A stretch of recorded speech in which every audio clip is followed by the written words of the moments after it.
Hi friends, welcome to LSM vlogs. இன்றைக்கி என்ன ரெசிபின்னு பார்த்தீங்க அப்படின்னா, நல்ல சுட சுட ஒரு பஜ்ஜி ரெசிபி தான் பார்க்க போகிறோம். நல்ல கிளைமேட் பார்த்தீங்கன்னா, மழை நல்லா அடி அடின்னு அடிக்கல மழை. ஆனால் காலைலேருந்து நைட்டு வரைக்கும் சாரல் மழை பெஞ்சதில் தொடர்ந்து 2 நாள் சென்னையில் நல்ல கிளைமேட் வந்து செம்ம குளிருங்க. ஃபேன் கூட போட முடியல, அந்த அளவுக்கு இருக்குது. சரி, சூடாக எதாவது செஞ்சு சாப்பிட்லான்னு தோணுச்சு. எங்கள் அப்பா பஜ்ஜி கேட்டே இருந்தார்.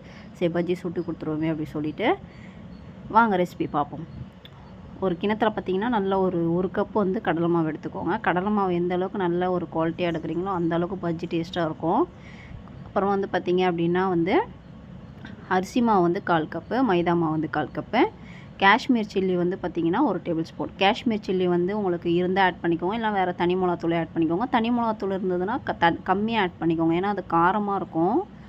காஷ்மீர் சில்லி மிளகாத்தூள்னால் வந்து காரம் இருக்காது, அதனால தான் வந்து 1 டேபிள் ஸ்பூன் போட்டிருக்கு. அது கலர் கொடுக்கும்.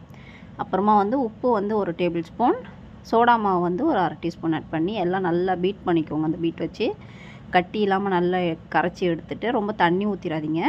நான் வந்து வாழைக்காய் எடுத்துருக்கேன், நீங்கள் உருளைக்கிழங்கு, முட்டை, அப்புறம் வந்து எதுனாலும் ப்ரெட்டு இது கூட எடுத்துக்கலாம். நான் வாழைக்காய் மட்டும்தான் இருந்துச்சு, அதனால் வாழைக்காய் மட்டும் நல்லா சீவி எடுத்துட்டேன். மேலே மட்டும் வாஷ் பண்ணிவிட்டு தோலை எடுத்துகிட்டு, சீவுறதுல அப்படியே சீவி எடுத்து நல்லா உள்ளே டிப் பண்ணி போட்டோன்னா அப்படியே பஜ்ஜி வந்து அப்படியே மேலே வரணும் பாருங்கள். அப்படியே மிதந்து வந்துச்சு ஆட்டோமேட்டிக்காக. சூப்பராக ஒரு பஜ்ஜி ரெடி.